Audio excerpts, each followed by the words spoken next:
Good evening students. आपका chapter 6 है urinary system. इसमें आपका एक क्वेश्चन आता है फॉर्मेशन ऑफ यूरिन, यानी physiology of form. Give the physiology of urine formation, यानी यूरिन कैसे फॉर्म हो रहा है, और with label diagram of nephron. तो ये क्या है, आपका नेफ्रॉन डायग्राम है। आपका नेफ्रॉन है ये पूरा, जो आपका कहाँ होता है, किडनी के अंदर होता है। ये आपका मेडुला रीजन है और ये कॉर्टेक्स रीजन है। कॉर्टेक्स रीजन में आपके मेडुला है। मेडुला के अंदर आपके छोटे छोटे नेफ्रॉन पाए जाते हैं, न्यूमरस पाए जाते हैं। तो उसमें से छोटे छोटे नेफ्रॉन होते हैं माइक्रोब्स में देखने लायक। तो उनका स्ट्रक्चर वो कैसा होता है, ऐसा होता है दिखने में।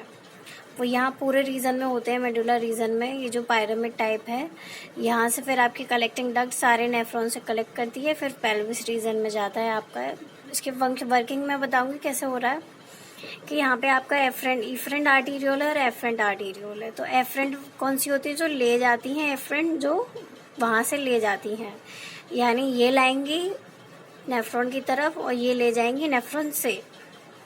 ठीक है, तो ये आपका बोमेंस कैप्सूल है, जहाँ पे आपका फिल्ट्रेशन होता है। फिल्ट्रेशन कौन सा होता है, जो भी आपके माइक्रो पार्टिकल्स होंगे, यानी जो बिल्कुल फाइन पार्टिकल्स होंगे, छोटे छोटे साइज में जो होंगे, वो आपके यहाँ से फिल्टर हो जाएंगे। ये एपिथेलियल, यहाँ पे विलाई होती है, माइक्रो विलाई होती है एपिथेलियल, जो क्या करती है, इसमें से फिल्टर कर देती है। वो कहाँ आ जाता है, यहाँ आ जाता है, इस वाली ट्यूब में आ जाता है, जिसे हम बोलते हैं पीसीटी, प्रॉक्सिमल कॉन्वोल्यूटेड ट्यूब्यूल। यानी ये जो पीसीटी और डीसीटी है, ये कौन सी ट्यूब्स होती हैं, कलेक्टिंग ट्यूब्स होती हैं। इसमें क्या होता है, आपका प्रोसेस में बताऊं, यहाँ से आपके फाइन पार्टिकल, जो स्मॉल पार्टिकल्स थे, वो एंटर हो गए। बाकी आपके यहाँ से जो छोटी छोटी वेसल्स होंगी, एज अ लिम्फ या फिर एज अ फ्लूइड, वो इंटरस्टिशियल फ्लूइड होगा, तो वो एब्जॉर्ब होता रहेगा। लेकिन नेफ्रॉन के अंदर क्या होता है, यूरिन कैसे फॉर्म होता है, कि ये आपके यहाँ से स्मॉल पार्टिकल्स आपके आए, जैसे सोडियम है, पोटेशियम है, क्लोरीन है, कैल्शियम है, यूरिक एसिड का है। तो वो आपके यूरिया वगैरह जो छोटे छोटे पार्टिकल्स थे, वो यहाँ पे आ गए पीसीटी में। तो यहाँ पे क्या होता है, आपका रीएब्जॉर्प्शन होता है। रीएब्जॉर्प्शन कैसे होता है, कि जो पोरस मेम्ब्रेन होती है एक टाइप की, यहाँ से वो क्या होती है, वो रीएब्जॉर्ब होती जाती है। इतना लंबा इसका स्ट्रक्चर यूं इसलिए होता है, ताकि आपके जो भी आप खा रहे हो, पानी भी पी रहे हो, तो उसका प्रॉपर से आयंस का रीएब्जॉर्प्शन हो पाए, इसलिए इसका स्ट्रक्चर इतना कॉम्प्लिकेटेड होता है। तो पीसीटी में क्या होगा, आपके sodium, calcium, potassium, water molecule, जितने भी आयंस होंगे आपके, क्लोरीन है, तो वो सब क्या होगा, यहाँ पे रीएब्जॉर्ब हो जाएंगे। ये सारा आपका प्रोसेस जो है PCT, DCT, loop of Henle, ये खाली रीएब्जॉर्प्शन के लिए होते हैं। तो यहाँ से रीएब्जॉर्ब होंगे, क्यों, क्योंकि जो भी हमने खाया वो हमारी बॉडी को ज़रूरी है। तो वो क्या होगा, बॉडी के अंदर ही रीएब्जॉर्ब हो जाएगा पीसीटी से। फिर फर्दर आएगा, क्या आएगा, आपका loop of Henle. Loop of Henle इसे इसलिए बोलते हैं क्योंकि हेनले एक साइंटिस्ट थे, जिन्होंने इस लूप मतलब ये जो यू शेप्ड होता है, इसे हम लूप बोलते हैं, उसकी खोज की थी। तो इसका नाम पड़ गया लूप ऑफ हेनले, जिसकी हेनले ने डिस्कवर किया था। तो ये आपकी डिसेंडिंग है, क्योंकि ये नीचे की तरफ आ रही है। पूरा डायग्राम आपको शो करती हूँ। तो पीसीटी से एब्जॉर्ब होके जो वेस्ट आपका बच रहा है, जो भी एब्जॉर्ब हो गया है, उसके अलावा जो बचेगा वो कहाँ आएगा, डिसेंडिंग लूप में आएगा, जिसे हम क्या बोलते हैं, डिसेंडिंग लूप ऑफ हेनले।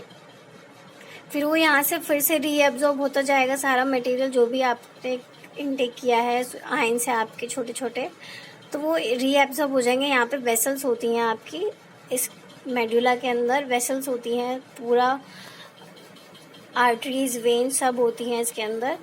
तो वो क्या करेगा, फिर असेंडिंग की तरफ आ जाएगा, क्योंकि ये ऊपर की तरफ ले जा रही है। डिसेंडिंग नीचे की तरफ, असेंडिंग ऊपर की तरफ। तो ये असेंडिंग लूप ऑफ हेनले है। यहाँ से आपका सारा मटेरियल रीएब्जॉर्ब होते होते कहाँ पहुँच जाएगा, डीसीटी में।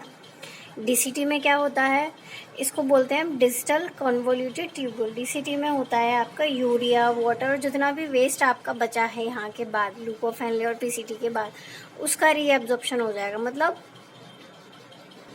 पानी भी है तो उसके सारे मॉलिक्यूल, सारे जितने भी न्यूट्रिएंट्स हैं, वो सब एब्जॉर्ब कर लिए जाएंगे नेफ्रॉन द्वारा बॉडी के अंदर ही।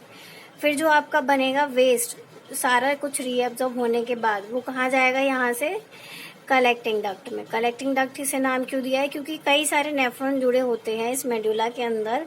तो वो नेफ्रॉन से कलेक्टिंग डक्ट कलेक्ट करती है सारा जो भी वेस्ट मटेरियल है आपका वो। कई सारे नेफ्रॉन होते हैं, मैंने बताया। तो छोटे छोटे नेफ्रॉन होते हैं, वो सब ऐसे एक दूसरे से ये बनाया मैंने यहाँ पे, तो इनसे कनेक्ट होते हैं वो। तो कई सारे नेफ्रॉन से ये क्या करती है, वेस्ट को कलेक्ट करती है, जिसके अंदर आपका क्या होता है, आपका यूरिया होता है, जिसे हम बोलते हैं। कुछ वाटर मॉलिक्यूल्स भी होते हैं, वाटर भी होता है, क्योंकि वो आपका यूरिन आपने देखा होगा वाटरी फॉर्म में होता है, वो येलो कलर का होता है। क्यों? क्योंकि उसमें यूरिया होता है, यूरिक एसिड होता है। तो वो आपका यहाँ से कहाँ जाएगा, कलेक्टिंग डक्ट में जाएगा। कलेक्टिंग डक्ट के बाद आपका पेल्विस रीजन में, जैसे मैंने बताया यहाँ नेफ्रॉन होते हैं, फिर यहाँ से कलेक्टिंग डक्ट्स आपकी सारी कलेक्ट कर रही है, तो ये आपका पेल्विस रीजन है, ये वाला मैंने नाम लिखा हुआ है। तो पेल्विस रीजन के बाद यहाँ पे क्या आ जाता है आपका, यूरेटर, फिर ब्लैडर, फिर यूरेथ्रा, फिर पास हो जाता है आपका। तो ये था आपका यूरिन का फॉर्मेशन। स्टेप बाय स्टेप यहाँ पे लिखा हुआ है मैंने। एफरेंट आर्टेरियोल्स में गया, बोमेंस कैप्सूल आया, फिर बोमेंस कैप्सूल के बाद क्या आएगा, फिल्ट्रेशन होने के बाद फिल्ट्रेट बढ़ेगा, जो कहाँ जाएगा, पीसीटी में जाएगा। यहाँ मैंने लिखा हुआ है पीसीटी में, फिर रीएब्जॉर्प्शन होगा, फिर लूप ऑफ हेनले में जाएगा। लूप ऑफ हेनले के बाद फिर से रीएब्जॉर्प्शन होगा, फिर कहाँ जाएगा, डीसीटी में जाएगा। डीसीटी में जाने के बाद कलेक्टिंग डक्ट में कलेक्ट हो जाएगा। फिर कैलिक्स, ये वाला जो पार्ट होता है, बहुत सारी जो कलेक्ट होती है यहाँ पे, उसे हम बोलते हैं कैलिक्स। और ये जो रीजन है, इसे हम बोलते हैं पेल्विस। यहाँ पे कॉम्प्लिकेटेड स्ट्रक्चर होता है, वो मैंने ड्रॉ नहीं किया है, उसे हम बोलेंगे कैलिक्स। और ये वाला पार्ट जो है, ये रीजन बोलेंगे पेल्विस। तो कैलिक्स के बाद कहाँ जाएगा, पेल्विस में। पेल्विस के बाद यूरेटर, यूरेटर के बाद आपका जो भी ब्लैडर है, यूरेथ्रा है, फिर यूरिन आपका पास हो जाएगा। तो ये था बेसिक इसका यूरिन का फॉर्मेशन। तो ये आपको इस क्वेश्चन में मेंशन करना है, इसका डायग्राम बनाना है विद प्रॉपर लेबलिंग। और ये जो पूरा प्रोसेस मैंने छोटा छोटा लिखा हुआ है ना शॉर्ट में, इसको डिटेल में स्टेप बाय स्टेप आपको मेंशन करना है, जैसे मैंने नोट्स में लिखाया है। 2 क्वेश्चन और हैं जो इस चैप्टर में से आते हैं, यूरिनरी सिस्टम में से। एक आता है आपका किडनी के फंक्शन और स्ट्रक्चर। ये सब जो हो रहा है यहाँ मैंने बनाया है, किडनी का स्ट्रक्चर बनाया हुआ है छोटा सा रफली। तो उस एक क्वेश्चन में आता है आपका किडनी का स्ट्रक्चर और उसके फंक्शन, तो वो हम बाद में डिस्कस करेंगे। और एक आता है आपका डिजीज़ का, कि किडनी से होने वाली डिजीज़ कौन सी होती है। ठीक है, तो ये था आपका यूरिन का फॉर्मेशन। कोई भी डाउट हो, क्वेरी हो, या कुछ समझ में नहीं आया हो, तो प्लीज़ डीएम करो, कॉल करो। And thank you.